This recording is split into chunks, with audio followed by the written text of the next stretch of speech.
तत्काल मुकदमा दर्ज करने के आदेश दिए गए थे। उसके बाद ही इसमें हमारी एसटीएफ की टीम को विवेचना ट्रांसफर हुई थी और इसके बाद सभी हमारी टीमें इसमें कार्यरत हो गई थी और 48 घंटे के अंदर इसमें 6 अभियुक्तों की प्राथमिक रूप से शुरुआत में गिरफ्तारी की गई थी और उसी के बाद से हमारी विवेचना इसमें एक से एक कड़ियों को हम जोड़ते चले और आगे तक इसमें अब तक कुल 26 गिरफ्तारी हो चुकी है। इसमें जो पहले जो कड़ी जो प्राप्त हुई थी, इसमें जो हमारे यहाँ कोचिंग सेंटर और वहाँ के जो कर्मचारी हैं आरएमएस कंपनी में कार्य करने वाले, उनके माध्यम से पता चला था कि पेपर को लीक किया गया था और टेलीग्राम के माध्यम से इसको यहाँ पर पहुँचाया गया था। उस संबंध में जो गिरफ्तारी हुई उसकी पूछताछ में गढ़वाल में भी और कुमाऊं में भी काफ़ी सारे प्रश्न पत्र जो पहुंचे थे अभ्यर्थियों को, उनकी गिरफ्तारियां हुई और साथ ही साथ छात्रों के इसमें बयान किए गए। इसी के साथ साथ इसमें एक संगठित गिरोह का भी नाम पता चला जो धामपुर से ऑपरेट कर रहा था। तो उस गैंग के भी सदस्यों को एक करके कड़ियों को जोड़ा गया और उनकी गिरफ्तारियां की गई। तो उसमें एक केंद्रपाल नाम के व्यक्ति का नाम पता चला जो धामपुर का निवासी है और साथ ही साथ पूर्व में भी उत्तर प्रदेश और यहाँ पर परीक्षाओं में उसकी प्राथमिक रूप से संलिप्तता पता चली थी। उसी के आधार पर पूछताछ के बाद उसको गिरफ्तार किया गया, जिसमें पता चला कि ललित राज जो एक इंजीनियर है उसी का फ्लैट को इस्तेमाल किया गया था। इन्हीं सब साक्ष्यों के आधार पर और छात्रों के जो बयान लिए गए उसके बाद फिर जो है इसमें महत्वपूर्ण कड़ी में आया कि इसका जो आरएमएस प्राइवेट लिमिटेड जो कंपनी है जिसको कॉन्ट्रैक्ट मिला था यूपीएसएससी से, उसके मालिक की प्रथम दृष्टया संलिप्तता आई, क्योंकि 3 स्तर की इसमें पूछताछ हो चुकी थी और उन सभी वेरिफिकेशन करने के बाद उसको कल देर रात्रि इसको गिरफ्तार किया गया। किस तरीके की संलिप्तता है सर? इसमें राजेश की पूरी भूमिका क्या है, क्योंकि राजेश अपने आप में बड़ा देखिए, राजेश चूंकि उस कंपनी का ओनर है, लेकिन ये कहना कि सभी परीक्षाओं में उसकी संलिप्तता रही, अभी इसकी पुष्टि किया जाना आवश्यक है। लेकिन इस परीक्षा लीक के मैटर में उसकी डायरेक्ट संलिप्तता रही, क्योंकि वह केंद्रपाल से जुड़ा हुआ था। करीब 2 करोड़ में इसकी डील हुई थी। उस डील के माध्यम से जो पैसे जहां जहां गए हैं, कुछ उसके रिश्तेदार के यहाँ दिए गए और कुछ परिचितों के यहाँ दिए गए, कुछ कैश में दिए गए, वो सभी की ट्रेल हमें इन्वेस्टिगेशन में मिल गई है। उनको बयानों के लिए हमने बुला भी लिया है। तो इससे स्पष्ट हुआ है कि इस परीक्षा में डील करके पेपर आउट कराया गया था। एक माध्यम जो एक कड़ी थी लास्ट तक की वो ये थी। दूसरी कड़ी थी कि जो वहां के कर्मचारी था अभिषेक वर्मा, जिसके द्वारा इस बार 3 सेट परीक्षा पत्र के निकाले गए थे, जो टेलीग्राम से यहाँ पर उसका जो दूसरा कर्मचारी आरएमएस का जयजीत दास, उसको भेजे गए थे। उस कड़ियों को जोड़ते हुए आगे बढ़े थे। गिरफ्तारियों में क्या अध्यक्ष की जो भूमिका है वो कड़ी कहीं जुड़ी है या वो लोग अभी?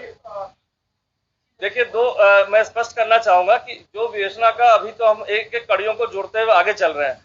किसी को ना अभी तक क्लीन चिट दी गई है, ना किसी को इसमें ये कहा जा सकता है कि उसकी इन्वॉल्वमेंट पूरी है, क्योंकि किसी स्तर पर लापरवाही भी इसमें प्रथम दृष्टया ऐसा लग रहा है कि लापरवाही हर स्टेज पर हुई है। कि उसमें क्रिमिनल ऑफेंस है कि नहीं है, चूंकि अभी विवेचना चल रही है तो अभी कहना बड़ा मुश्किल है कि वो क्रिमिनल ऑफेंस में कोई इन्वॉल्व है कि या उसकी लापरवाही है। सर, कंपनी के जो मालिक है राजेश,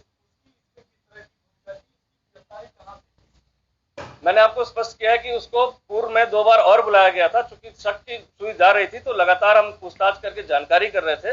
लेकिन जब ये केंद्रपाल की गिरफ्तारी हुई और उससे हमें जो पैसे के जो लिंकेजेस मिले, जो करीब 2 करोड़ के करीब जो कुछ कैश के ट्रांजैक्शन दिए गए और कुछ लोगों के माध्यम से, रिश्तेदारों के माध्यम से पहुंचे और कुछ उसके जानने वाले दोस्तों के यहाँ पहुंचे, वो सभी कड़ियों को जब हमने जोड़ लिया तब पूछताछ के बाद उसको गिरफ्तार किया गया।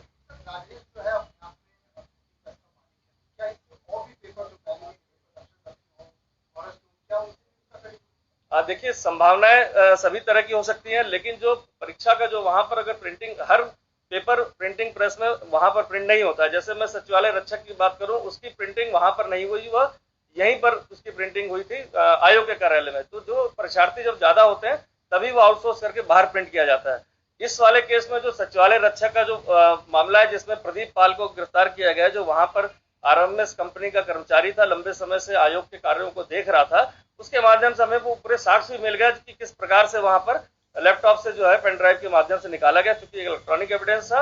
उससे भी पूछताछ में हमें जो चेन है जयजीत वाली, उसका भी पता चला है और प्रथम दृष्टया इसमें मालिक की संलिप्तता भी आ रही, चूंकि विवेचना दूसरे विवेचक के पास है, तो वो भी आज शाम तक वो विवेचनाओं में उस चीजों के साक्ष्य आने के बाद हो सकता है कि उसमें भी माननीय न्यायालय में रिमांड लिया जाए। अच्छा जी, जो ये कंपनी है उसके ये कहा जा रहा है कि विधानसभा में जो भर्ती हुई उसकी भी इसी ने परीक्षा कंडक्ट कराई थी, क्या इस तरीके के कुछ?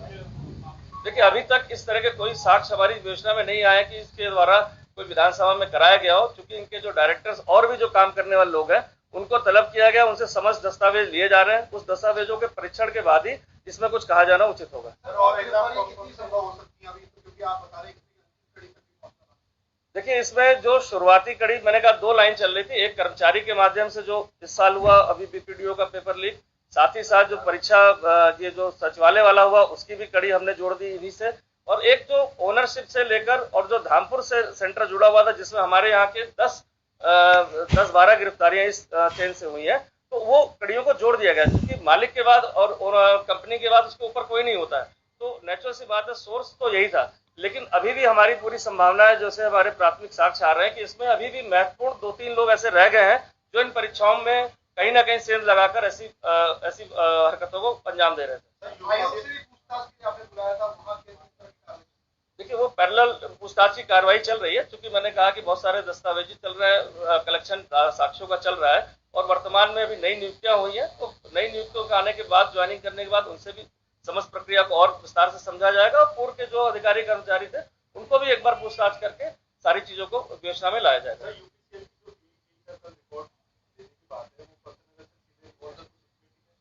देखिए, इसमें जब हम कोई इन्वेस्टिगेशन करते हैं तो हमें कहीं, क्योंकि ये हमारी इन्वेस्टिगेशन का पार्ट नहीं है, लेकिन कभी कभी एज अ, क्योंकि एसटीएफ एक इन्फोर्समेंट यूनिट है और एक परीक्षा से रिलेटेड मामले की जांच कर रही है, तो कभी कभी हमें किसी जानकारी के लिए कभी कभी हम संपर्क करते हैं उन विभागों में कुछ जानकारी के लिए, तो वो एक नॉर्मल संपर्क किया गया था कार्यालय में कुछ जानकारी के लिए।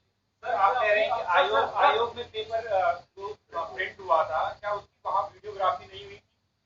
ये जो यहाँ पर आयोग के अंदर समस्त जगह सीसीटीवी कैमरे लगे हुए हैं, इसी कारण से हमें जो पेन ड्राइव से जो ये सॉफ्ट कॉपी में निकाला गया था प्रदीप पाल द्वारा जो सचिवालय रक्षा का पेपर, तभी हमें साक्ष्य इसमें पुष्ट हो पाए थे।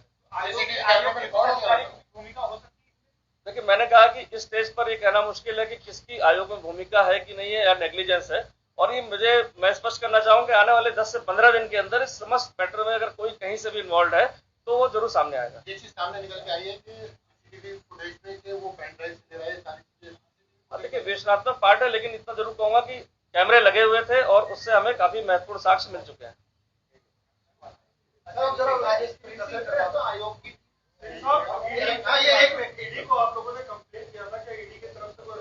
हाँ, इसमें मैं अपडेट दे दूंगा कि इन्फोर्समेंट डायरेक्टरेट से लेटर प्राप्त हो गया। समस्त जो हमारी एफआईआर है और जो भी कार्रवाई है, जो हमारे इनकी संपत्तियों की जो जानकारी हमें मिली है प्राथमिक रूप से, उन सभी जानकारियों को साझा करने के लिए पत्र प्राप्त हो गया। अभी तक 25 की गिरफ्तारी हुई है, कब तक जांच कंप्लीट? जो संभावना मैं देखता हूँ जिस स्पीड से हमारी टीम काम कर रही है, तो जो मेन कड़ियों को हमने जोड़ लिया है और कुछ कड़ियां इसमें रह गई हैं जो महत्वपूर्ण हमारे लिए है, तो मैं मानता हूँ आने वाले 7 से 10 दिन में एटलीस्ट जो मेन इसके मास्टरमाइंड सरगना या जिनके द्वारा प्रश्न पत्र प्राप्त करके छात्रों को विभिन्न चैनलों दिए गए, तो सभी अरेस्ट हो जाएंगे।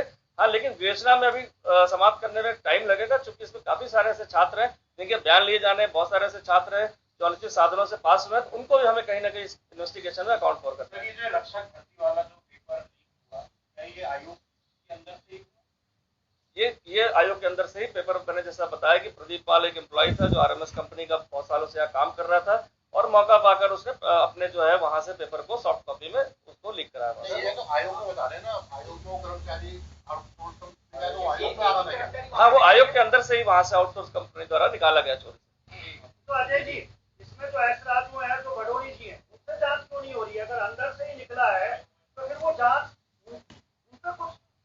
देखिए, 2 चीज स्पष्ट करूंगा, यहाँ किसी मतलब मैं व्यक्ति विशेष की इन्वेस्टिगेशन नहीं हो रही। एक सिस्टम में क्या फ्लॉज थे, उस क्या सिस्टम के कारण किसी की मिलीभगत थी, और साथ ही साथ पेपर लीक करने में कौन लोग मास्टरमाइंड थे और किसके द्वारा इसको आगे किया गया। क्योंकि अभी विवेचना में मात्र देखा जाए तो 35 दिन हुए हैं, तो उस 35-40 दिनों के अंदर सभी व्यक्तियों को एक साथ साक्ष्य लाना थोड़ा सा मुश्किल होता है। लेकिन चूंकि विवेचना चल रही है, तो इसलिए ये कहना कि इनसे किसी से कोई सवाल किया गया कि नहीं किया गया, काफी दौर की बातचीत हमारी पूर्व में हो चुकी है इसमें। तो ये अभ्यर्थियों की क्या लिस्ट कभी सार्वजनिक हो पाएगी? देखिए, जो भी इसमें अभ्यर्थी इसमें पाए गए हैं संलिप्त, जो अभी तक हमारे रिकॉर्ड में आ चुके हैं, बयानों में आ चुके हैं, साक्ष्यों में आ चुके हैं, और कुछ लोग हमने चिन्हित कर रखे हैं जिनको अभी साक्ष्यों पर हमें लाना है, वो समस्त रिपोर्ट छात्रों की जो भी विधि सम्मत कार्रवाई के बाद जब चार्जशीट दी जाएगी तो आयोग से भी वो भेजी जाएगी, जिससे वो अग्रिम उसमें कार्रवाई कर पाए।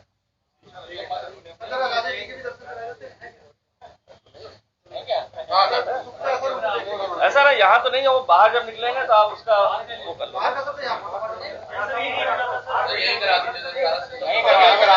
सारे कैमरे इतने लोग को देख कर देखेंगे।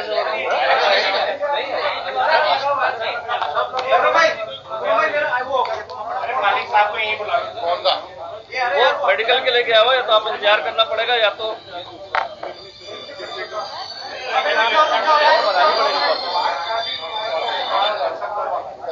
उसको बोल रहे हैं लेता आएगा कॉपी और मंगा लो। ये तो वैसे वो देख रहा हूँ, मैं भी डाल दूंगा सॉफ्ट कॉपी में आपको, मैं चेक तो कर लूँ पहले क्या लेगा।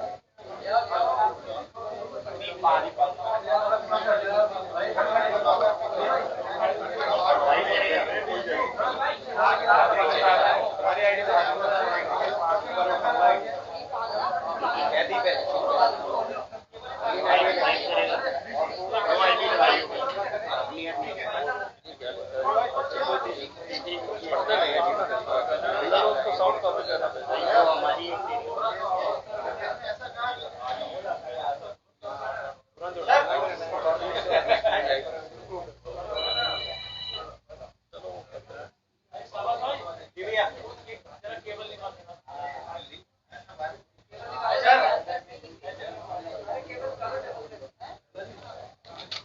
सर इसमें एक छोटी सी क्लियर एक सवाल है। हाँ मैं ये कह रहा हूँ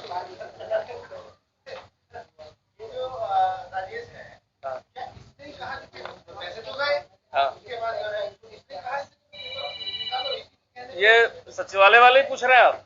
नहीं वो वाला ये वाला राजेश जो बोला 2 करोड़ रुपए दे दिए। हाँ। क्या उसने कहा कि 2 करोड़ रुपए हम लिंक करके उसने कहा कि उसका संपर्क राजेश चौहान का संपर्क उसके रिलेटिव रहते हैं वहां पर धामपुर में, उसके माध्यम से उनका पूर्व से परिचय था, और चूंकि काफी समय से बात पेपर की चल रही थी, अन्य माध्यमों से चल रहा था, तो उसमें जब संपर्क होने के बाद, वो बातचीत होने के बाद रिश्तेदार के माध्यम से, और एक उनके मित्र है जिनका नाम मैं भी डिस्क्लोज नहीं कर रहा हूँ, उनके माध्यम से जब ये चीजें तय हो गई, तभी ये पेपर इसके पास पहुंचा था।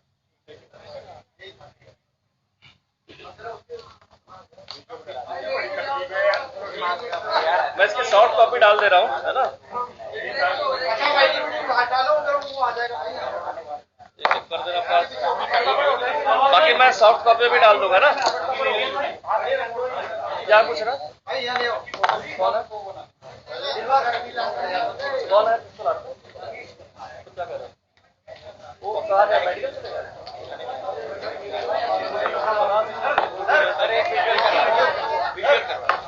वो मेडिकल के लिए गया हुआ है, अभी आ जाएगा तो वेट कर लेंगे, या तो मैं रिजल्ट डलवा दूंगा, रिजल्ट डाल दूंगा।